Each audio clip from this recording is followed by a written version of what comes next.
من قرأ الفاتحة.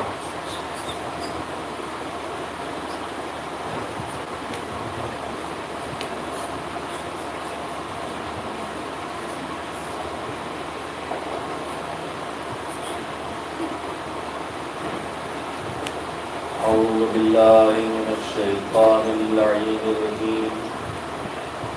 بسم الله الرحمن الرحيم. الحمد لله رب العالمين والعاقبة للمتقين والجنة للمؤمنين والنار للملحدين والصلاة والسلام على سيد الأنبياء والمرسلين سيدنا ونبينا وشفيعنا أبي القاسم محمد. اللهم صل على محمد وآل محمد وآله الطيبين الطاهرين المعصومين المظلومين واللعنة الدائمة الباقية على أعدائهم أجمعين من كان إلى يوم الدين. أما بعد، فقد قال الله سبحانه وتعالى في كتابه المبين وهو أصدق الصادقين وقوله الحق. بسم الله الرحمن الرحيم.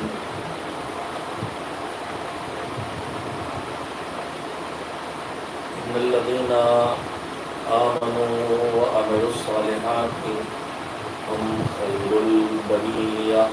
صلوات محمد وعلى اللهم صل على محمد وآل محمد.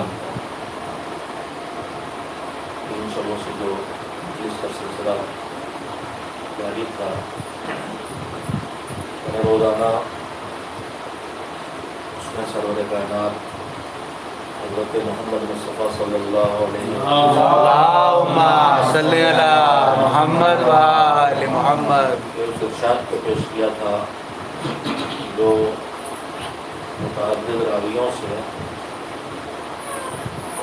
اور شاید ایک سے زیادہ بار منتقل ہوا ہے کہ مولا علی کو دیکھ کے آتے ہوئے پیغمبر کے پاس جو ساتھ بیٹھے تھے ان سے پیغمبر نے فرمایا کہ جو آ رہا ہے یہ اور اس کے شیعہ، اس کے پیروکار، اس کی اتباع کرنے والے، اس کے نقش قدم پہ چلنے والے، اس کے پیچھے پیچھے چلنے والے کامیاب ہونے والے ہیں. آج میں نے اسی واقعے کے سے جڑی ہوئی آیت کو عنوان کلام کے طور پر پیش کیا. روایتیں دونوں طرح ہیں. یہ جو آیت میں نے پڑھی ہے ان الذین آمنوا وعملوا الصالحات کی، ہم خیر البریہ، ایمان لانے والے اور صرف ایمان لانے والے نہیں بلکہ اس کے ساتھ ساتھ صالح عمل کرنے والے وہ لوگ وہ ہیں جو تمام مخلوقات میں سب سے اچھے ہیں. قرآن مجید کی آیت ہے جو کل بھی میں نے گفتگو میں دہرائی تھی. اور پھر پروردگار عالم نے جب یہ بتایا کہ جو ایمان لانے کے ساتھ اچھے اعمال انجام دیں، صالح کام کریں، تو وہ پھر سب سے برتر ہیں پوری مخلوق میں خدا کی اور پوری کائنات میں. اس کے بعد اللہ نے پھر ان کے لیے دو جزا اور صلے بتائے ہیں، دو جزائیں اور صلے بتائے ہیں.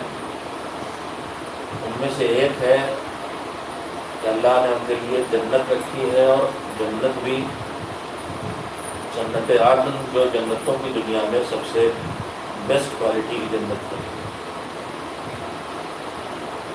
اور کے ساتھ ساتھ دوسرا صلہ اللہ کی طرف سے ہے کہ رضی اللہ عنہم ورضوا عنہ، ان کو صرف جنت نہیں ملے گی بلکہ اچھے اعمال انجام دیں گے اگر صاحب ایمان ہوتے ہوئے، تو پھر وہ اس منزل پر پہنچ جائیں گے کہ اللہ بھی ان سے راضی ہو اور وہ بھی اللہ سے راضی ہوں۔ روایات میں تذکرہ یہ ہے کہ آیت آئی، تب اس کے بعد پیغمبر نے حدیث مولا علی کو آتے دیکھ کے ارشاد فرمائی کہ علی اور علی کے شیعہ وہ ہیں جو کامیاب ہونے والے ہیں، اور یہ بھی ہے کہ جب پیغمبر نے مولا علی کو آتے دیکھ کے خود سے پہل کر کے کہا کہ علی اور ان کے شیعہ کامیاب ہونے والے ہیں، تو پھر یہ آیت آئی کہ جو ایمان لائیں اور جو اچھے اعمال انجام دیں وہ زمانے میں مخلوقات خدا میں سب سے افضل ہے۔ دونوں صورتوں میں میں عرض یہ کرنا چاہتا ہوں کہ ہم اور آپ اور تم سب، ہمارے دماغوں میں یہ ہے کہ ہم علی کے شیعہ ہیں۔ ہم کو یہ بات سمجھنا چاہیے کہ علی کا شیعہ ہونا اور ہے، اور علی سے محبت کرنا یا مولا علی کو ماننا اور ہے۔ ان سے محبت کرنا شیعہ ہونے کے لیے کافی نہیں ہے، ان کا عقیدت مند ہونا شیعہ ہونے کے لیے کافی نہیں ہے، ان کا ماننا بھی شیعہ ہونے کے لیے کافی نہیں ہے، چاہے پہلا امام ہی کیوں نہ مانا جائے۔ ضروری ہے کہ ان کو امام ماننے کے ساتھ ساتھ ان کے نقش قدم پہ بھی چلا جائے۔ ایک لفظ ہے محب اور ایک لفظ ہے شیعہ، اور دو چیزیں ہیں جو وجود میں ہم لائیں گے تب ہم علی کے شیعہ بننے کے لائق ہوں گے، اس لیے کہ آیت چاہے پہلے آئی ہو چاہے بعد میں آئی ہو، جب اللہ کے رسول نے کہا کہ علی اور ان کے شیعہ کامیاب ہیں،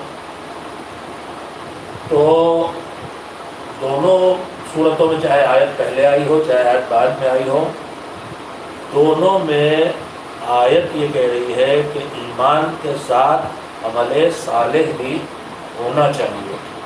میں عرض یہ کرنا چاہتا ہوں کہ بہت پہلے، صدیوں پہلے، بنی امیہ کے دور میں ایک نظریہ وجود میں لایا گیا تھا کہ نجات پانے کے لیے، جنت جانے کے لیے خالی ایمان کافی ہے، یعنی آدمی مانتا ہو ان چیزوں کو جنہیں ماننا چاہیے، عقیدہ صحیح ہو اس کا، ایمان اس کا صحیح ہو، تو اس کو پھر جنت اس کو ملنا ہے۔ یہ نظریہ رکھنے والے لوگ مرجئہ کہلاتے ہیں۔ مرجئہ کا لفظ رجا سے بنا ہے، اور رجا کا مطلب ہوتا ہے امید۔ دو چیزیں ہیں انسانی وجود میں، ایک رجا ہے اور ایک خوف ہے۔ رجا اور خوف آمنے سامنے ہے، خوف ہے ڈر اور رجا ہے امید۔ خوف اور رجا دونوں مومن کی پہچان ہے، اپنے گناہوں سے ڈر اور اللہ کی رحمت سے امید، یہ مومن کی پہچان ہے۔ میرے بچے خاص کر کے سنیں اس بات کو، ہم اپنی زندگی جو بسر کرتے ہیں، ایک طرف ہم گناہ بھی ہوتے ہیں ہم سے، یہ واجب چھوٹا وہ حرام ہوا، کبھی غیبت ہو گئی، کبھی جھوٹ بول گئے، کبھی نفس والی واقعہ کوئی اور غلطی کر لی، ہوتا رہتا ہے۔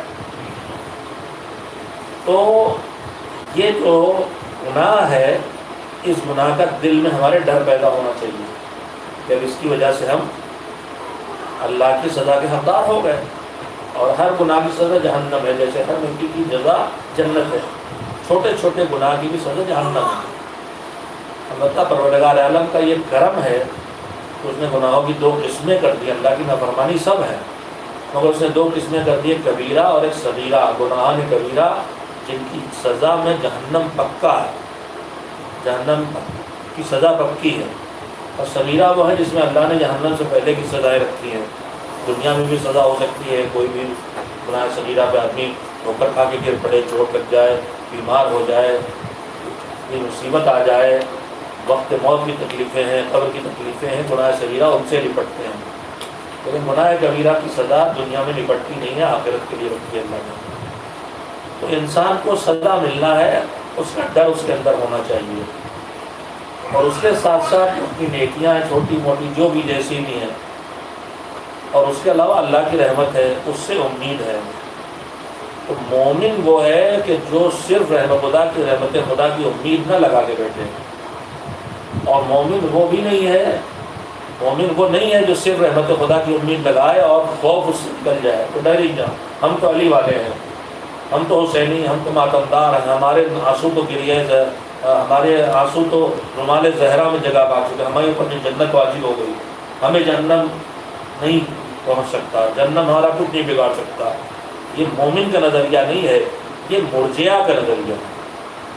مرجئہ وہ تھے جو کہتے تھے کہ ہم ایمان لے آئے ہیں تو اب عمل کچھ بھی کریں، نماز پڑھیں، روزہ رکھیں، حج کریں یا نہ کریں، گناہ بھری زندگی بسر کریں، شراب پیے، جو چاہیں کریں، بس اللہ کی رحمت ہے اور ہم ایمان لے آئے تو نجات پا جائیں گے۔ اور یہ نظریہ بنی امیہ نے ایجاد کیا تھا۔ بنی امیہ سب کے سب بادشاہ جو تھے بدترین فاسق و فاجر لوگ تھے، کھلم کھلا شراب پینے والے، قتل کرنے والے، ظلم کرنے والے، بدترین گناہ گار، خلیفۃ الرسول کہلاتے تھے۔ رسول اللہ کے شان سے ان کا خلیفہ ہونا کہیں جڑتا نہیں۔ رسول اللہ کا کون سا کردار، جو خلیفہ ان کے کون سے کردار، تو لوگ انہیں قبول نہیں کرتے تھے، تو انہیں دھیرے دھیرے انہوں نے نظریہ بدلا، اور نظریہ بدل کے مسلمانوں کو سوچ یہاں تک پہنچا دی کہ نجات کے لیے عمل کی ضرورت ہی نہیں، نہ نماز پڑھنے کی ضرورت ہے، نہ شراب سے بچنے، بس پکا ہے کہ ایمان لے آئے، توحید کو مانا، نبوت کو مانا، قیامت کو مانا، قرآن کو مانا تو جنت پکی ہے۔ یہ کہلاتے تھے مرجئہ۔ ایک تھیوری بنائی تھی کہ اللہ کی رحمت خالق و مذہب پہ جنت پکی ہے۔ ان کے مقابلے میں جو اس نظریے کے مقابلے میں تھے وہ تھے شیعہ، یعنی مرجئہ کہتے تھے ایمان کافی ہے، عمل کی ضرورت نہیں ہے، اور شیعہ وہ نظریہ تھا چھٹے امام حضرت جعفر صادق علیہ السلام کے دور میں سید مطہری رحمۃ اللہ علیہ نے بھی اس کی اپنی کتاب میں چیز لکھا ہے، اور میں انہی کے کتاب سے پڑھ کے یہاں تک پہنچا، ورنہ شاید میں ڈھونڈ نہ پاتا کہ نظریہ پرانا ہے کہ جنت ہماری پکی ہے۔ جو آج ہمارے درمیان، جو ہم اپنے کو شیعہ کہتے ہیں، ان کے درمیان وجود میں آ گیا ہے کہ جنت ہماری پکی ہے، اصل میں بنی امیہ کے ایجاد کرتا ہوا نظریہ تھا۔ اور اس وقت جتنے باطل نظریات عالم تشیع میں وجود میں آئے، میرے بچے سنیں، جتنے شیعوں کے درمیان انتشاری کیفیت پیدا کی جا رہی، نئے نئے نظریات، ہم مولائی ہیں اور ہم ملنگ ہیں اور ہم علی والے ہیں اور ہم وہ ہیں، اور اس کے بعد غلو پیدا کرنا اور معصومین کو خدا کا درجہ دینا، اور اب تو معصومین نہیں بلکہ جناب اصغر اور جناب سکینہ کو بھی کوشش کی جا رہی ہے کہ ان کو رب کا درجہ دیا جائے۔ یہ سارے نظریات وہ ہیں جو بنی امیہ اور بنی عباس نے اپنے دور میں ایجاد کیے تھے ائمہ کے مقابلے میں، اور ان میں وہ بھی ہیں جو ائمہ کے نزدیک لوگ ہوتے تھے۔ جب امام شہید ہوتے تھے اور اگلا امام آتا تھا تو انہی میں کچھ دنیا پرست لوگ جو اصحاب امام میں ہوتے تھے، اور کبھی کبھی وہ عالم بھی ہوتے تھے، مثلا امام کے اسے امید تھی کہ جو امام نائب بناتے ہیں، 4 نائب امام نے بنائے ہیں، نواب اربعہ کہلاتے ہیں، عثمان ابن سعید سے محمد ابن عثمان اور علی ابن حسین، اور چوتھا علی ابن محمد ثمری اور حسین ابن رو۔ ان کو حضرت کو امید تھی کہ بہت پڑھا لکھا قابل آدمی، پڑھا لکھا ہے، مجھے امام نائب بنائیں گے۔ مگر امام جو نائب بناتے ہو خالی عالم کو نہیں، امام اس کو اپنا نائب بناتے تھے جو معتمد بھی رہا ہو، جو مضبوط رہا ایمان کا۔ امام کے نائبین میں جناب علی محمد ابن عثمان یا عثمان ابن سعید ہیں، جن کے لیے فقرہ ہے کہ جب ان کو بادشاہ نے کچل کے اگلوانا چاہا کہ امام کہاں پوشیدہ، امام سے ملتے تھے نا جا کے، تو انہوں نے کہا تھا کہ میں نہیں بتاؤں گا، نہیں گفتگو کی، اور کہا کہ اگر میرے پاس جو امانت رکھی گئی ایمان کے لیے، مثال دی کہ اگر تم جس کو ڈھونڈ رہے ہو اگر وہ میرے پیروں کے نیچے بھی چھپا ہوتا تو میں پیر ہٹا کے نہ بتاتا۔ تو اتنے مضبوط ارادے والے لوگ ہوتے تھے جنہیں امام صرف علم کی بنیاد پہ انتخاب نہیں کرتے تھے، ان کا کردار، دنیا سے ان کا لالچ کا شکار نہ ہونا، ڈر کا شکار نہ ہونا، بہادری میں سخاوت میں، ایمان میں، خوف خدا میں، ہر طرح سے امام کو مشابہ ہونا۔ تو یہ حضرت عالم تو تھے لیکن لنچہے، ہمارے درگاہ کے زبان للی، اس چکر میں تھے کہ ان کو نائب بنا دیا جائے۔ جب نہیں بنایا گیا تو انہوں نے نیا فرقہ ایجاد کیا غلو کر کے، اور اس کے بعد انہوں نے یہ سب صورتیں نکالی جو آج یہ جو بحث ہمارے درمیان آئی ہے کہ وہ ولایت امیر المومنین کی گواہی تشہد میں دی جائے، شہادت ثالثہ کے نام سے، ثلاثہ کے نام سے، شہادت ثالثہ کے نام سے، شہادت توحید پہلی گواہی، شہادت نبوت دوسری گواہی، اور ولادت کی شہادت تیسری گواہی، تشہد کا جز بنا کے پیش کیا جا رہا ہے۔ یہ ان حضرت کی ایجاد تھی، انہوں نے سب سے پہلے حرکت کی، ان کی کتاب موجود ہے جن کی انہوں نے دفن ہو گئی تھی، کہیں سے نکل گیا اور موجود ہے دنیا میں۔ تو یہ جتنے فرقے ایجاد ہوتے تھے یہ یا ائمہ کے ساتھ دنیا پرست لوگ بگڑ جاتے تھے، اور یہ مخلص ہو۔ میں ایک بات اور اپنے بچوں کو بتاؤں کہ آدمی کا دیندار ہونا، امین ہونا، بھروسے لائق ہونا، اس کا کوئی نہ سمجھے گا قیامت تک ہے۔ کب کون بگڑ جائے اس کا پتہ نہیں، اسی لیے حکم یہ دیا گیا ہے کہ موت کے لیے دعا کرو کہ موت بھی ایمان پر آئے، ورنہ مولا کائنات نے جن لوگوں کو اپنا گورنر بنایا تھا ان میں ٹوٹ ٹوٹ کے معاویہ کی طرف چلے گئے۔ کیا وہ برے لوگ تھے؟ امام نے بنا دیا وہ برے لوگ نہیں تھے، مگر بعد میں بگڑے۔ ان سے انسان میں قوت برداشت کتنی ہے کہ کتنی لالچ برداشت کر سکتا ہے۔ کوئی ہزاروں میں بے ایمانی کر لے گا، کوئی سینکڑوں میں کر لے گا، کوئی 2 روپے کرتا ہے، کوئی کروڑوں کی نہیں کرتا، اربوں کی نہیں کرتا۔ تو کس کے اندر کتنی برداشت ہے؟ مثلا پیسے کی کتنی برداشت ہے؟ اقتدار کی لالچ دی جائے تو تمہیں گورنر بنا دیں گے، تمہیں پرنسپل بنا دیں گے، تمہیں سیکرٹری بنا دیں گے، تمہیں چیف منسٹر بنا دیں گے۔ کس کے اندر کتنی برداشت ہے کہ وہ اپنا دین نہ بیچے؟ ائمہ انہیں نائب بناتے تھے، اور انہیں صفتوں والے کو آج بھی نائب امام بنانے کی یہ کہا گیا ہے کہ جو اپنے نفس کی حفاظت کرنے والا ہو، جو دین کی حفاظت کرنے والا ہو، ہر ایک کو نہیں بنایا جا سکتا۔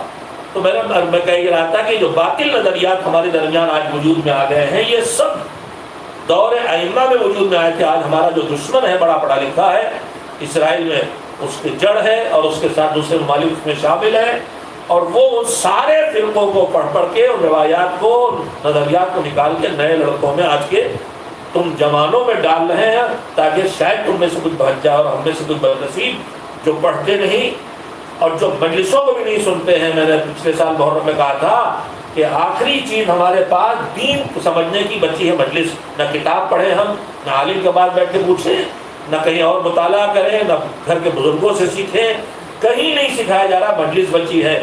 مجلس میں بھی ہم اپنی پسند کی مجلس کا خطیب بلاتے ہیں، اس کو نہیں بلاتے جو پورا دین سکھا سکے، دین پورا پڑھا سکے۔ اچھا چلیے جتنا دین مجلس سکھایا جائے یہی مجلس بچی ہے۔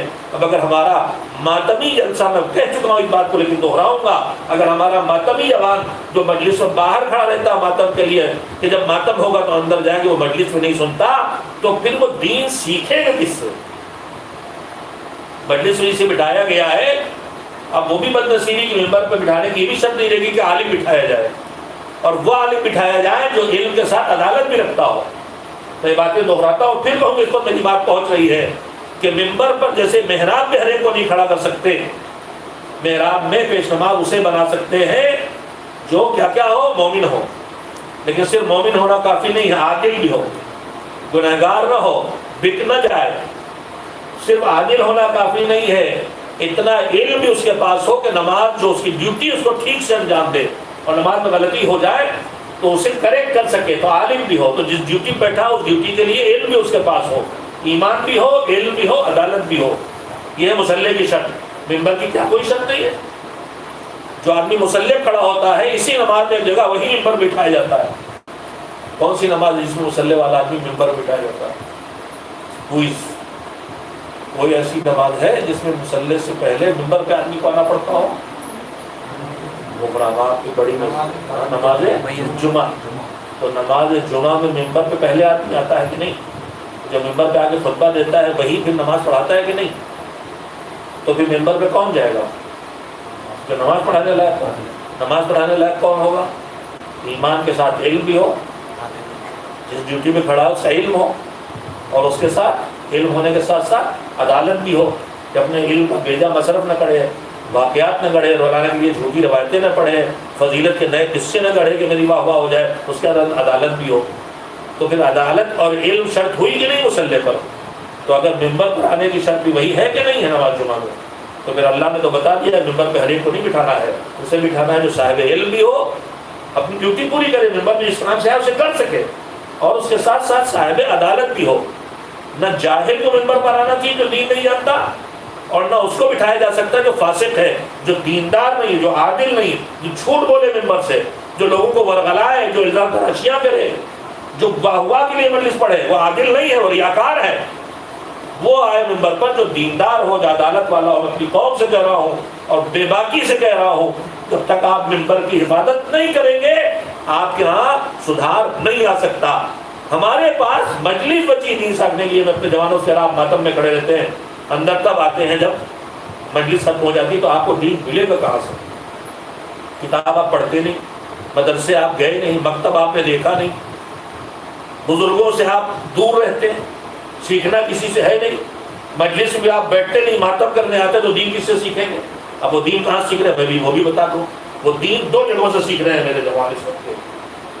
ایک مقاصدوں سے جہاں اپنی مرضی کے شاعر بلاتے ہیں، وہ شاعر بھی عموماً پڑھے لکھے نہیں، ان میں بھی زیادہ تر جو کامیاب کہلاتے ہیں، مجھے معلوم ہے دنیا دشمن ہو جائے گی. اس وقت کے مشاعروں میں قطعاً وہ نہیں ڈھونڈا جاتا جو اچھا شاعر ہو، ڈھونڈا وہ جاتا جو اچھا پڑھتا ہو، جس کا گلا اچھا ہو، جس کی دھن اچھی ہو، چاہے گانے پہ سنائے، چاہے الفاظ کے استعمال میں اسے تمیز نہ ہو کہ معصوم کے لیے کیا لفظ بولنا چاہیے، چاہے وہ، میں گواہ ہوں اس لیے کہہ رہا ہوں، چاہے وہ غیر مسلم کا کھل کے کھاتا ہو، ہوٹلوں میں رک چائے پیتا ہو، چاہے نماز کو آنے کے بعد نماز کرتا ہو. قضا کرتا ہوں، میں نے اپنی آنکھوں سے دیکھا ہے. کانپور سے حسین ڈے کی واپسی میں میرے ساتھ نام نہیں لوں گا تاکہ پہچانا جائے، شورا کا ایک گول تھا، نماز صبح کا وقت ہوا، رک گئے جگہ ہم لوگ نماز کے لیے، وہاں پر شرما ہوٹل تھا، سب نے وہاں چائے پی ان لوگوں نے، اور نماز ہم چند نے پڑھی. ایک شاید نے سب میرے ساتھ نماز پڑھی، کسی نے نہیں پڑھی، اور نماز صبح قضا ہوئی نہیں پڑھی، اور شرما جی کے ہوٹل میں جا کے ماشاءاللہ سے چائے بھی نوش فرمائی.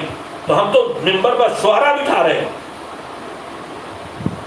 اب ہمارے دو ہی جگہ رہ گئی دین سیکھنے کی ہمارے جوانوں کے، شب بیداری اور ایک مقاصدہ اور جشن، دونوں جگہ شاعر آ رہا. لانا ہمارے عقیدے شاعروں کے ذریعے وجود میں آ رہے ہیں، اور شاعر کو قرآن مجید میں پہلے ہی کہہ دیا گیا کہ دنیا بھر میں وادیوں میں دور در ٹہلتے ہیں اور فضول باتیں کرتے ہیں، صرف وہ شاعر ہے اچھا. الا الذین آمنوا وعملوا الصالحات الشعراء هم الغاوون. شعراء ہر وادی میں ٹہلتے ہیں، گمراہی کی راہ پہ چلے جاتے ہیں. الا الذین آمنوا وعملوا الصالحات، شعراء میں بھی صرف وہ اچھے ہیں تو جو ایمان لائے اور باعمل ہوں، اچھے کام بھی کرے ہوں.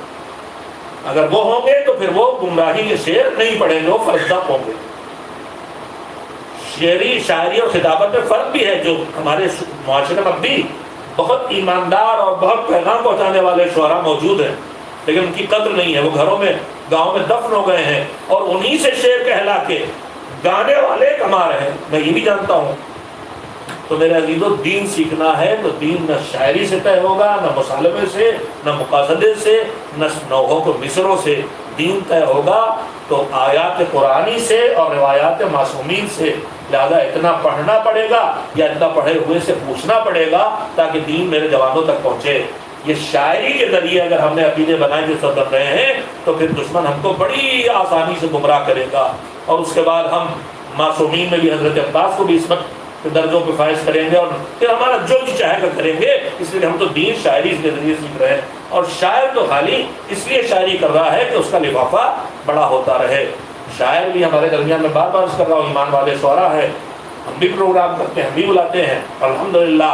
لیکن وہ ہوتے ہیں جنہیں عام طور پر دنیا ہمارے جوان نہیں جانتے. میں بات پر بات کہتا رہا ہوں. میں اپنے بچوں سے پھر کہنا چاہتا ہوں کہ اس وقت واٹس ایپ پر، سوشل میڈیا پر گمراہ کرنے کے لیے روز نئے فرقے بنائے جا رہے ہیں. نئے نظریات، یا تو یہ ان لالچی اصحاب اور علماء جو اصحاب ائمہ تھے ان کے ایجاد کیے ہوئے نظریات ہیں، جو نونہار امام کے بعد اگلے امام کو نہ مان کے اپنی دنیا بسانے کی کوشش کی ہے، یا پھر یہ بنی امیہ اور بنی عباس کے ایجاد کیے ہوئے نظریات ہیں. پڑھو اور ان سے ہوشیار ہو، انہیں پہچانو. اور یہ جتنی آج کل خاص کر کے ہمارے پڑوسی ملک سے جو پیشی کھا رہے ہیں خاص صوبے کے، ان میں زیادہ تر وہ لوگ ہیں جو ذاکر کہلاتے ہیں، وہ پڑھے لکھے نہیں ہوتے، وہ قصے کہانی والے ہوتے ہیں.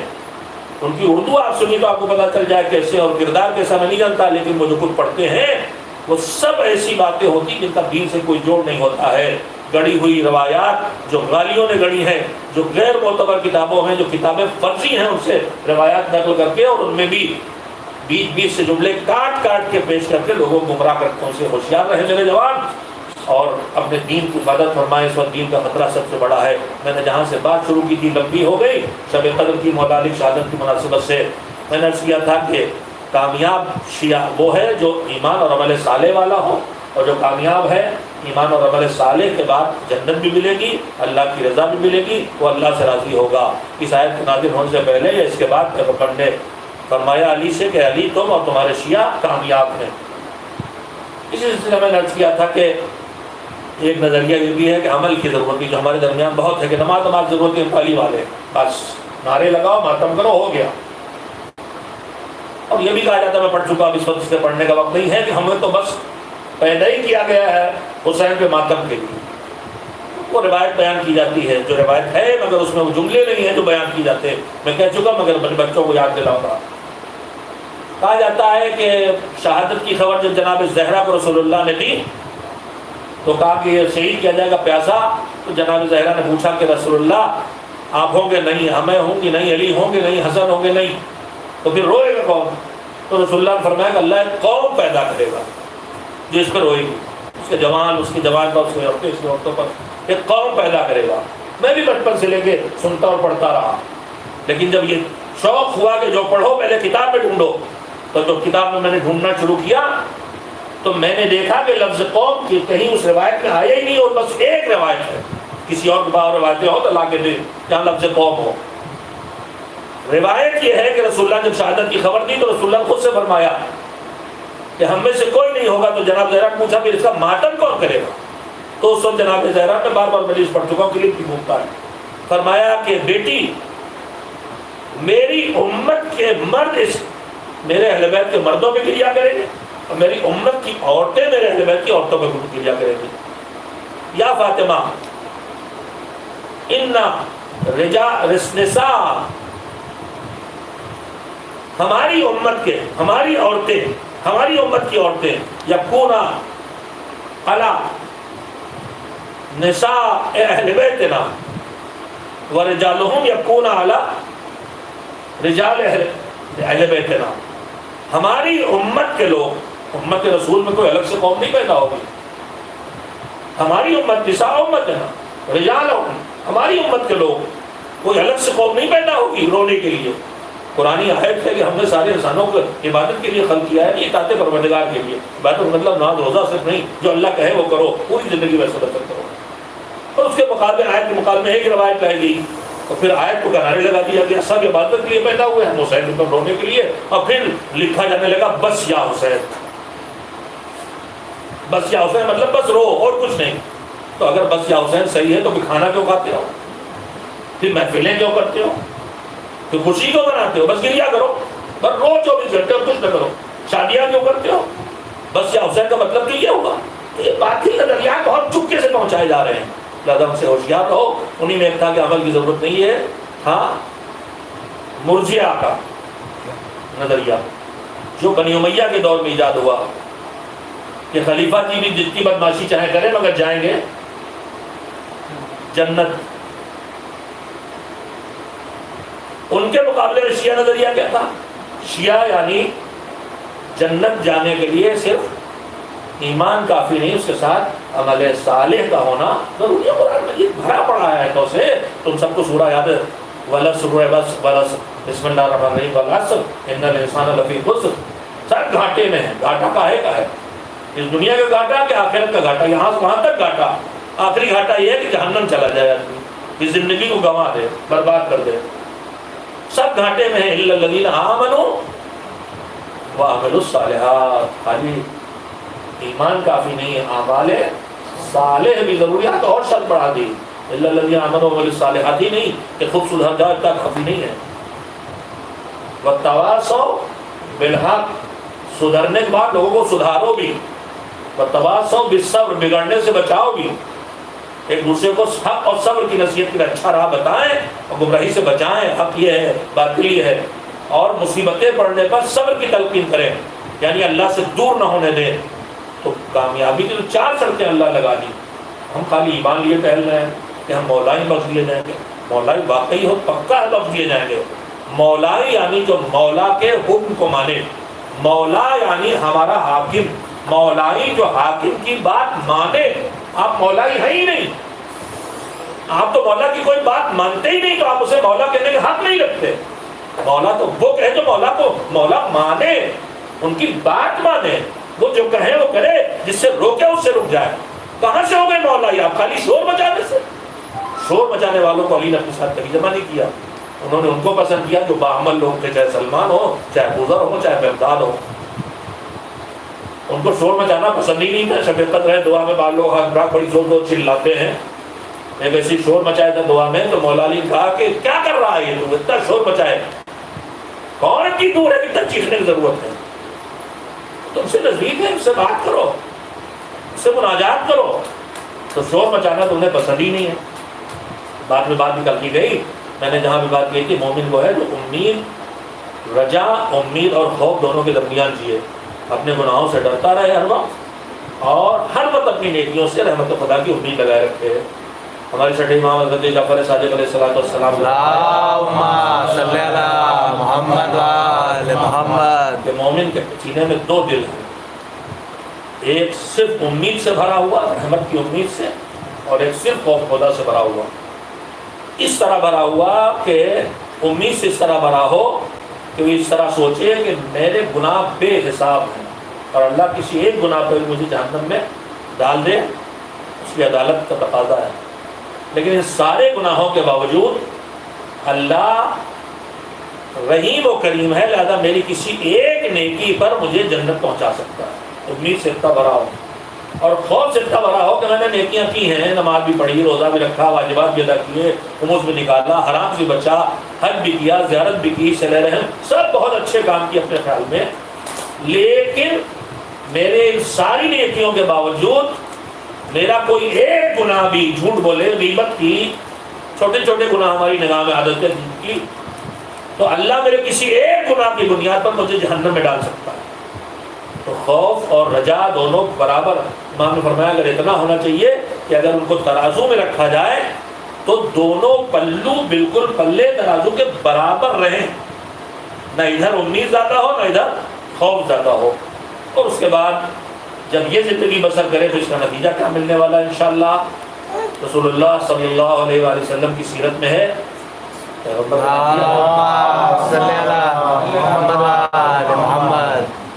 پہلے نہیں گئے، سب سیکھنے آئے ہیں۔ ہم نے کہا نا ہم لوگ مجلس میں نہ لگائے ہوتے تو ہم نہ سیکھتے، گھومنے ہوتے، یہ سیکھ رہے ہیں، مجھے کوئی ڈسٹربنس اس سے نہیں ہوتا۔ ایک صلوات اور بھیجے، آنے تو یہاں اللہم صلی علی محمد و آل محمد۔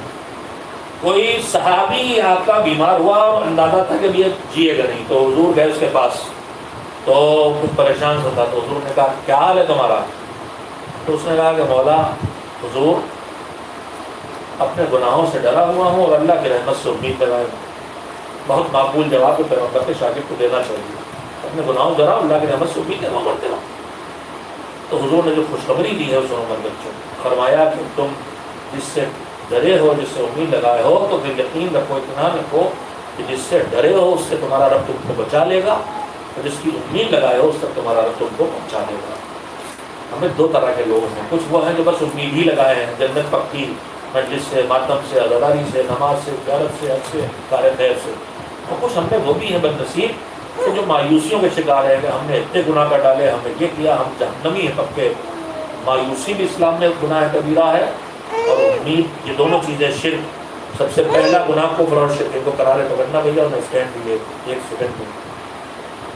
شرک سب سے بڑا گناہ ہے، شرک اور کفر کے بعد جو 2 بڑے گناہ لکھے ہیں، میں اکثر کہتا ہوں شہید مستغیث شیرازی جو ہمارے انتہائی مقدس علماء میں گزرے اور بہت سادہ زبان میں 3 جوانوں تک زندگی پر پہنچایا، اور ان کی کتابیں، ان کی تقریریں کتابی شکل میں چھپی ہیں، اس میں ان کی 2 کتابیں بہت اہم ہیں، نہ پڑھی ہو تو تک پڑھو، ان لوگوں کو اردو میں بھی میری اطلاع دی ہے میں نے، لیکن شاید پڑھی نہیں ہوں گی، اگر کس کی اردو پتہ چل جائے گا، میں کہتا ہوں اس لوگوں پھر بھول جاتا ہوں، تم لوگ میری بھول کا فائدہ اٹھاتے ہو، اب کی رمضان میں انہی مجلسوں کا ٹیسٹ ہوگا کہ 4 مجلسوں میں کیا سنا، اور اس پر عید کے کپڑے وپڑے کو بننا نہیں. اس سال اس کے بعد جو پیسے میں اپنی قوم سے کہہ رہا ہوں کہ بیٹیوں سے خاص کر کے کہ جن پیسوں سے کپڑے بنانا ہے ان پیسوں کو نکال کے ان تک پہنچائیں جن کے پہلے کھانا نہیں ہے. یہ کسی طرح کا انصاف نہیں ہے کہ ہم عید میں خود سوئیاں کھائیں اور نئے کپڑے پہنیں، اور اس سے پہلے رمضان میں ان کے گھروں میں لاکھوں لوگوں کے گھروں میں فاقے کی نوبت ہو. اس سے دن رات وہ لوگ بات کرتے ہیں تو جن کے گھر میں آٹا چاول بھی نہیں ہے، کہ آٹا چاول ہے تو اس سے پکانے کے لیے نہ تیل ہے، نہ نمک ہے، نہ چائے پینے کی شکر ہے. تو کسی صورت یہ جائز نہیں ہے. اخلاقی طور پہ تو قطعاً جائز نہیں کہ ہم پیٹ بھر کے کھائیں اور اچھے کپڑے پہنیں اور دوسرے بھوکے ہوں. خیر، تو یہ جو 2 کتابیں شہید دستگیر کی میں بتانا چاہتا ہوں، ایک کتاب ہے گناہان کبیرہ اور ایک کتاب ہے قلب سلیم. اور میں مطمئن ہوں کہ اگر یہی 2 کتابیں انسان ٹھیک سے پڑھ لے تو اچھا مسلمان اور اچھا مومن اور دیندار مومن بن جائے گا انشاءاللہ. تیسری کتاب ہے شیخ عباس قمی رحمۃ اللہ علیہ کی منازل الآخرہ، آخرت کی منزلیں، سب اردو میں آ گئی ہیں، نیٹ پہ موجود ہیں، اس کی بھی تاکید کروں گا. اور اس کے بعد میں نے ہمیشہ تم لوگوں سے کہا کہ شہید مطہری کو پوری طرح پڑھو. میں اپنی زندگی کے لیے 2 لفظ استعمال کرتا ہوں کہ اگر میری فکر ذرا سے بھی اسلام اس میں آیا ہے تو شہید مطہری سے آیا ہے، اور میری زندگی میں اگر ذرا سے اسلام آیا ہے عملی شکل میں تو غلام عسکری سے آیا ہے. تو ان کی نسل ہو، تم تو سب سے زیادہ پابند دین، باشعور، بابصیرت ہونا چاہیے. غلام عسکری کی خوشی اسی میں ہے. کسی کے بڑے وقت نماز قضا نہ ہو. انہوں نے مجھ سے پہلی بار نکلوایا تھا 2.25 روپے، شاید میں نے تم لوگوں سے نکلوایا لیکن تم نے نکالا ہے، مجھے اطمینان اس بات میں. 4-5-10 روپئے سے لوگ نکالے ہیں، اس کو نکالتے رہو. دین آدمی اس دن سے بن جائے جس دن وجود میں نہیں آیا اس سے پہلے، وہاں سے آدمی دین کی بابی شروع کرے اور ماں باپ وہاں سے سکھائیں. شہید دستگیر شیرازی کی جو کتاب گناہان کبیرہ ہے اس میں کفر اور شرک کے بعد 2 بڑے گناہ ہیں. تیسرے چوتھے نمبر کا ایک ہے الیأس من القنوط من رحمت اللہ، اللہ کی رحمت سے مایوس ہونا. گناہ کبیرہ ہے رحمت خدا سے مایوسی. ہماری بیویاں اور خواتین جلدی سے مایوسی شرح ہوتی ہیں، ارے ہم تو بہت گنہگار ہیں، ہمارا تو جہنم پکا. حرام ہے یہ سوچنا، گناہ کبیرہ ہے. القنوط من رحمت اللہ گناہ کبیرہ ہے شرک کے بعد. مایوس قنوط یہ دعا والا نہیں، وہ قنوط تے ہے، تے نہیں آخر میں تو ہے. تے والا قنوط جو ہے وہ اللہ سے قربت کی چیز ہے. قرآن میں ہے قانتاً للہ، اللہ کی بارگاہ میں قربت کی راہ پہ جانے والا. قنوط اللہ کے قریب لے جاتا ہے. دعائیں جب آدمی نماز میں گڑگڑاتا ہے تو اللہ کے قریب پہنچ جاتا ہے. آدمی دعا سے جتنے ذریعے اللہ کے قریب پہنچتا ہے شاید سجدے کے علاوہ کوئی چیز نہیں ہے، اس لیے کہ مانگتا ہے نا اور سجدے میں دعا بھی کرتا ہے اور قریب ہو جاتا ہے. روایت کی کچھ اس طرح کلمات ہے کہ اقرب ما یکون العبد الی اللہ وهو فی السجود. اللہ سے قربت کی سب سے وہ منزل جہاں اللہ سے سب سے زیادہ انسان قریب ہوتا ہے وہ سجدہ. اور سجدوں میں ہمیں جا کے لمبے سجدے کرنا چاہیے. حضور نے فرمایا تھا کہ جنت میں میرا ساتھ چاہیے، میرے روایت سنائی دی تو لمبے سجدے میرے ساتھ کرو. لمبے سجدے بھی کام آنے والی چیزیں ہیں. رات کا گریا کام آنے والا ہے. ہر وقت باوضو رہنا انسانی وجود پر بے انتہا اثر ڈالتا ہے. میں اطمینان سے بات کر سکتا ہوں، جس زمانے میں پابندی کر پاتا ہوں مجھے روح کے اندر ایک فرحت محسوس ہوتی ہے، اور جس زمانے میں اس کی پابندی نہیں کر پاتا ہوں اس زمانے میں مجھے کثافت اپنے اندر محسوس ہونے لگتی ہے. باوضو رہنا، رزق حلال بدن کے اندر تک پہنچانا، یہ وہ خاص چیزیں جو انسان کو نیکی اور اچھی کام کو قبول کرنے کے لیے بہت بہتر رفتار کے ساتھ اس اہل بنا دیتی. میں عرض کر رہا تھا، میں کہہ رہا تھا تم سے اور عرض کر رہا تھا اپنی قوم سے اور عرض کر رہا ہوں اپنے بڑے بھائی سے، اللہ ان کو سلامت رکھے جو باپ کی طرح ہے میرے، اور زندگی بھر اسی طرح رہے. میرے عزیزوں، میرے بچوں، ایک ہے امید، ایک ہے خوف. ان دونوں کو برابر ہونا ہے. امید نیکیوں سے لگانا، نیکیوں سے امید لگانا، اور ایسی کہ گناہ کا ڈر نکل جائے، یہ بھی حرام ہے. الیاس من رحمت اللہ والامن من غضب اللہ. دوسرا حرام جو شرک کے بعد ہے گناہ کبیرہ، وہ ہے اللہ کے عذاب سے خود کو مطمئن سمجھ لینا. ہمارے باپ کے اکثر جوان بیٹھے ہوئے ہیں جنت پکی کیے ہوئے، خطبہ پکی کر رہے ہیں، ذاکرین پکی کر رہے ہیں، شعراء پکی کر رہے ہیں. انہیں نہیں پتا یہ حرام ہے، یہ گناہ کبیرہ ہے. یہ سوچ گناہ کبیرہ ہے کہ ہمارا جنت، اللہ کا عذاب ہمارے لیے نہیں ہے، عذاب خدا ہم سے محفوظ ہے. یہ گناہ کبیرہ ہے. پڑھ لے جس کا جی چاہے کتاب جا کے دیکھ لے، قرآن مجید میں جا کے دیکھ لے، اس کے ثبوت روایات پہ جا کے دیکھ لے. تو خوف امید دونوں ساتھ رہنا چاہیے. میں نے بہت وقت لے لیا، شب قدر آنے والی ہے، آخری 10 دن رمضان کے شروع ہو گئے، ان کی ویلو بہت زیادہ بڑھ جاتی ہے. جو رمضان کی برکتوں کی روایتیں اس میں ہر رات گناہ گاروں کو جہنم سے نجات کی خوشخبری ملتی ہے، تو وہ روز بڑھتی ہیں، آخری لمحوں میں، آخری 2 دنوں میں وہ تعداد اتنی ہزار در ہزار روایات میں ہے جو بلین بنتے ہیں۔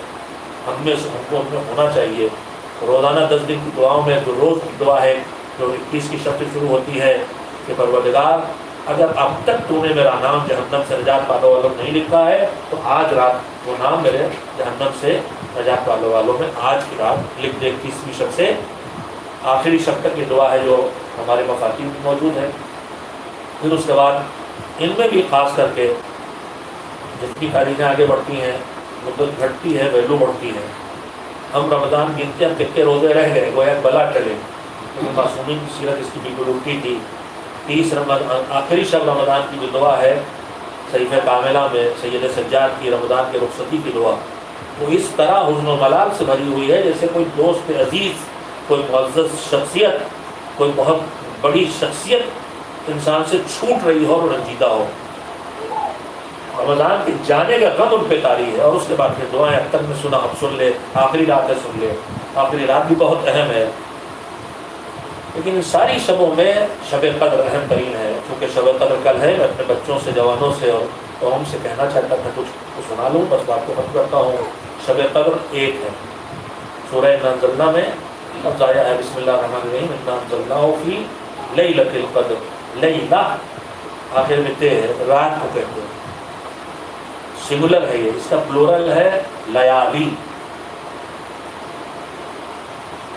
قرآن مجید وہ لفظ بھی آیا ہے والفجر ولیال عشر، لیالی 10 راتیں جس کی تعبیر محرم تک پہنچتی ہے، لیکن یہ لیلۃ الفجر ہے، ایک رات۔ ہمارے ہاں شب قدر کتنی ہوتی ہے؟ لیلۃ القدر ایک رات، ہمارے ہاں 19، 21، 23، تو ہے تو ایک ہی رات کہ 3 کہاں سے لے آئے ہم؟ تو اللہ نے قرآن مجید میں معین نہیں کیا ہے کہ کون سی تاریخ ہے، اب وہ رسول اللہ معین کریں گے۔ پہلے سنت حضرات 27 رمضان کو مناتے ہیں، شیعہ روایات میں 27 رمضان کی شب قدر ہونے کی کوئی روایت نہیں ہے، نزول قرآن کی رات شب قدر۔ شیعہ روایات اہل بیت علیہ السلام سے 19، 21، 23 کی ہیں، مفاتیح میں پڑھ لو جا کے، شاید پڑھا بھی ہو، اگر نہیں پڑھا تو پڑھا کرو۔ کہ ائمہ سے آ کے پوچھا کہ ایک ہی رات تو ہے تو ہمیں بتا دیں کہ کون سی رات ہے، یہ دین کے درمیان کیوں گھما پھرا دیا؟ تو امام نے اسے جو فلسفہ بتایا ہے، 2 لفظوں بتایا ہے۔ کبھی کبھی میں اکثر کہتا ہوں اس بات کو کہ سیل لگتی ہے، دکانوں میں سیل لگتی ہے تو کبھی ایک ہی دن کی لگتی ہے، فلاں ڈے، دنیا میں بیوقوف بنانے کے جو راستے اس میں سیل لگانا ہے، لیکن اللہ کی طرف سے جو سیل ہے وہ بیوقوف بنانے کی دنیا میں جو سیل لگتی ہے کچھ چیزوں کو سیل لگا دیتے ہیں اور اس کے بعد باقی چیزوں کا آدمی جاتا ہے سیل کے چکر میں، اور اس سیل کے چکر میں 1000 چیزیں اور خرید لیتا ہے، اور پھر اپنی بچی بچائی چیزوں میں پھینکنا ہوتی ہے۔ اس لیے باکسنگ ڈے رات سے سیل لگتی ہے یورپ امریکہ میں، لٹا دیتے ہیں، بس صاف کر دیتے ہیں، اگلا دن پھر نیا مال لانا ہوتا انہیں، اور اس میں بھی گھٹا کے بھی اتنی زیادہ قیمت وہ اپنی رکھتے ہیں کہ 2 کی چیز 10 کی بیچتے ہیں، 10 کی 8 کرتے ہیں، تب آدمی خوش، 7 کرتے ہیں تب خوش، 3 کرتے ہیں تب خوش۔ وہ سمجھتا ہے کہ ہم نے تو لوٹ لیا، وہ خوش ہے کہ 2 کا 3 میں تب بھی بیچا۔ وہ گھاٹے نہیں بیچتے، اتنا مہنگا ان کا ہوتا ہے کہ گھاٹا لگتا نہیں ہے ان کو۔ خیر، تو سیل ایک چیز ہوتی ہے، سیل کی اگر ایک ڈیٹ ہو تو وہی نکل جائے تو ہم سیل تک نہیں پہنچیں گے۔ یہ بات اگر تم نے سمجھ لی تو امام نے فرمایا، جب کہا کہ مولا کون سی تاریخ ہے، تو امام نے کئی جملے ہیں، ان میں سے جملہ کا ما ایسر فی لیلتین، جو سہولت تمہیں ایک رات میں ملنے والی تھی، شب قدر میں ہمیں کیا مل رہا ہے؟ اللہ کی رحمت، مغفرت، برکت، جو مانگنا ہے وہ سب ملنا ہے۔ تو جو کچھ زندگی اور آخرت، دنیا اور آخرت اپنے اور سب کے لیے چاہیے وہ شب قدر میں ملنا ہے، طے ہونا ہے۔ اب اگر ایک ہی رات میں ملنا ہوتا اور اس رات میں ہم خدا نہ کرے بیماری ہو گئے، تھک گئے، موڈ نہیں ہوا، نہ کر پاتے تو نکل گئی رات، تو امام نے فرمایا ہماری صرف ہی لے لیتے ہیں، اگر 21، 23 کے بیچ میں اللہ نے پھیلا دیا تو تمہارا بگڑا کیا جاتا ہے؟ تو 19، 21، 23 کے بیچ میں اللہ نے پھیلا کے جو اس کی رحمت ہے کہ ہمیں بے خبر کر کے گنجائش بڑھا دی کہ اس میں کرو، اس میں کرو، اس میں کرو، تمہارا قصور نہیں ہے، جس کو کرو گے وہی تمہاری شب قدر بن جائے گی، اور جو تمہیں پانا ہے وہ تمہیں مل جائے گا۔ اس لیے اللہ نے شب قدر معین نہیں کی ہے۔ ایک بات یہ مجھے کہنا تھی، دوسری بات یہ کہنا تھی کہ قرآن جو نازل ہوا انا انزلناہ فی لیلۃ القدر کا مطلب سمجھ لو کہ قرآن 2 طرح نازل ہوا ہے، ایک لفظ انزلناہ سے آیا، ایک لفظ تنزیل نزلنا سے آیا۔ انزلنا، نزلنا، ایک ہے پورا پورا ایک ساتھ آ جانا اور ایک ہے دھیرے دھیرے آنا. قرآن 23 سال میں دھیرے دھیرے آیا ہے رسول اللہ کے پاس کہ اب سناؤ مسلمانوں کو, لیکن قرآن پورا پورا آ گیا ہے رسول اللہ کے پاس یا لوح محفوظ میں یا نور نبی پر, اس میں نور سارے شامل ہیں, اور وہ آ گیا ہے ایک رات میں, اور وہ رات ہے شب قدر, اور وہ رمضان کی رات ہے. مگر رمضان کی کون سی رات ہے یہ قرآن میں نہیں ہے, یہ روایات ہے اہل بیت علیہ السلام نے. ایک صلوات دے جو محمد اس آخری بات کہ شب قدر ہم کیسے گزارے. شب قدر اتنی قیمتی ہے, اس قیمت کا اندازہ کر لیں تو گزار لیں. لیلۃ القدر خیر من الف شہر. شہر عربی میں مہینے کہتے ہیں, سٹی کو نہیں کہتے ہیں. سٹی کو عربی میں مدینہ کہتے ہیں, شہر کہتے ہیں مہینے کو, الف کہتے ہیں ہزار کو. ایک رات خیر اچھی ہے کس سے؟ 1000 راتوں سے. ایک سال میں کتنی راتیں ہوتی؟ 360. چاند والی, انگریزی والی 365 ہمیں اس سے مطلب نہیں. چاند جو اللہ کا بنایا نظام ہے وہ چاند سے تاریخ کا 360. تو 1000 راتیں کتنے مہینے ہوئے؟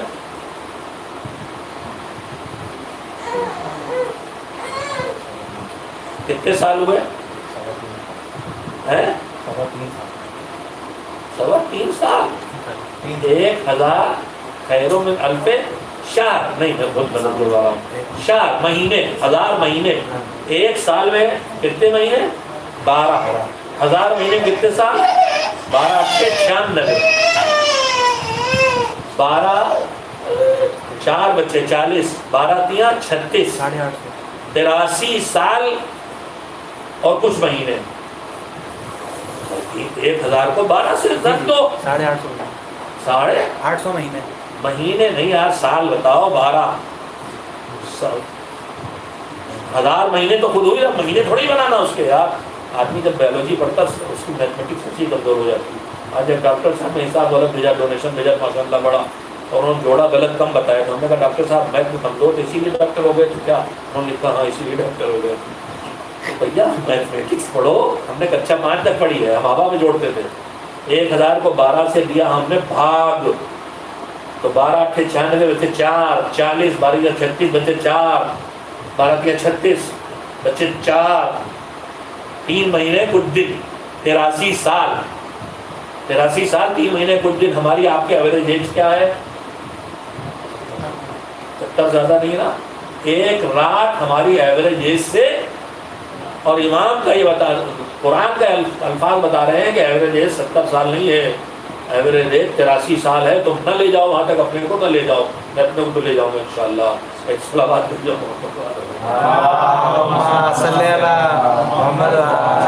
خیر من الف شہر. کا مطلب یہ ہوا کہ یہ امت رسول, میں ایسی بات کر رہا ہوں کہ دلیل نہیں. امت رسول کی عمر ایوریج اللہ نے 83 سال بتائے رکھی ہے. ہمارے علماء 90 95 سینچری بھی مار دیتے ہیں ماشاء اللہ. کیوں؟ اس لیے کہ اعتدال کی زندگی بسر کرتے ہیں, اللہ کی ہدایت میں عمل کرتے ہیں. اللہ کی ہدایت پر عمل کا نتیجہ ان کا تو لوگ رہنا, ورنہ ان کا نہ کوئی چیک اپ ہوتا ہے, نہ وہ تگڑی غذائیں کھاتے ہیں, نہ مرغن کھاتے ہیں.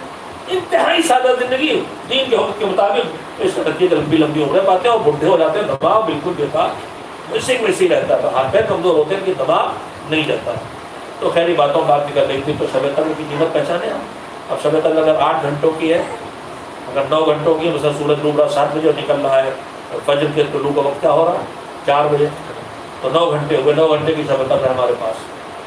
83 سال کے برابر ویلو. اس کا 1 منٹ, اس کا 1 سیکنڈ کتنے کا ہو گیا؟ اگلی بار جوڑ کے بیٹھوں گا انشاءاللہ. اب اس کی ویلو ہم نکال لیں تو پھر شب قدر کے لیے سوچیں کہ ہمیں شب قدر کیسے گزارنا ہے, کیا کرنا ہے, کہاں کتنی دیر سونا, کتنی دیر تقریر کرنا, کتنی دیر باتیں کرنا, اور کتنی دیر عبادت کرنا. البتہ عبادت شب قدر میں ہمارے علماء نے یہ بھی کہا ہے کہ اس میں علمی مذاکرہ, جس کو تمہاری اماں نے منع کر دیا کہ جو شب قدر نہیں ہوگی وقت کم ہوتا ہے, اس میں ہے علماء نے کہا اس میں علمی مذاکرہ, علمی باتیں کرنا بھی شب قدر کی عبادتوں میں سے عبادت ہے. ہمارے علماء نے اس پہ بہت زور دیا. چنانچہ حوضۂ علمیہ میں شب قدر میں باقاعدہ جلسے ہوتے ہیں جس میں علماء تقریریں کرتے ہیں, لوگ عبادت کرتے ہیں, پھر اس میں شامل ہوتے ہیں, پھر مسلط چلے جاتے ہیں. یعنی علم سیکھنا بھی شب قدر کا ایک کام ہے. اور اس کے بعد شب قدر میں کیا کرنا ہے؟ سب سے پہلے گناہوں کی توبہ. دعا کا طریقہ یہی بتایا گیا ہے. دعا کرنا ہے تو طریقہ یہ ہے تو دعا ایک آدمی نے آ کے سیدھے دعا شروع کر دی تو سرور کائنات صلی اللہ علیہ وسلم نے فرمایا اللہم صلی علی محمد جلد بازی کرنی سیدھے مانگ لی، سیدھے دعا نہیں مانگتا، اس کے سلیقہ معصومین نے بتایا روایات میں ہے کرنا سب سے پہلے حمد خدا، اللہ کی حمد، اس کی ثنا، پھر اس کے بعد اس کی نعمتوں پر شکر کرو، ہم تو اس کے کمالات پر پھر اپنی نعمتوں کو نام یاد کر کے شکر، اس کے مفادی پوری صحیفہ کاملہ دھیرے دھیرے دھیرے کر کے ایک بار ضرور پڑھ ڈالے، پوری نظر البلاغہ ایک بار دھیرے دھیرے کر کے ضرور پڑھ ڈالے، پوری مفاتیح جتنی دعائیں اور اعمال ہیں زندگی میں ایک بار تو ضرور پڑھ ڈالے۔ پر میں زیادہ لوگ اپنے بچوں کو میں پھر واپس سنوں، مولا علی کی شہادت کی تاریخ گزری، شب قدر آنے والی، ان مناسبتوں سے میں نے حکومت دی، جناب سلیمان کو تو پتھر کو مولا علی کو نگاہ بھی سنیے، میں مسائل پہ آ جاؤں، میرے مولا کا درجہ ہے کہ دفعہ بھی عزت عام پڑا، علی کے اقتدار کائنات پر اشاروں میں گنجائیں کر لیں، علی میں ایک ہے وہ پورا علاقہ روایات میں موجود ہے، مولا بلا بلا وصیتیں کر رہا تھا، اپنے بچوں کو خاندان کو بلانا اور ان کے سارے وصیت، دیکھو قرآن کو نہ چھوڑ دینا ورنہ دوسرے سے فائدہ اٹھانے میں، اللہ اللہ فی الصلاۃ، نماز نہ چھوڑ دینا، اللہ اللہ فی الصلاۃ، اس طرح کی وصیتیں ہیں جو اپنی اولاد سے کی ہیں، اور امت سے کی ہیں، اپنے بچوں سے، شیعوں سے، جوانوں سے کہنا چاہتا ہوں کہ اگر تمہارا بابا دنیا سے پوری کر دے، علی جاتے جاتے تم سے کہہ ہوئے ہیں، اس کا کل خلاصہ یہ ہے کہ دین نہ چھوڑنا، دین کے اپنے باپ مولا سے محبت ہے تو تمہارے کو کبھی کہہ ہوئے ہیں، دین تمہارے پاس سے جانے پائے، دین تمہارے پاس سے جانے جا پائے۔ آج میں نے کلمہ حضرت انقلاب کبھی تمہارے اپنا ہو نہیں دے گھر پہنچا دے تاکہ حکم ابھی میں صبر کریا میرے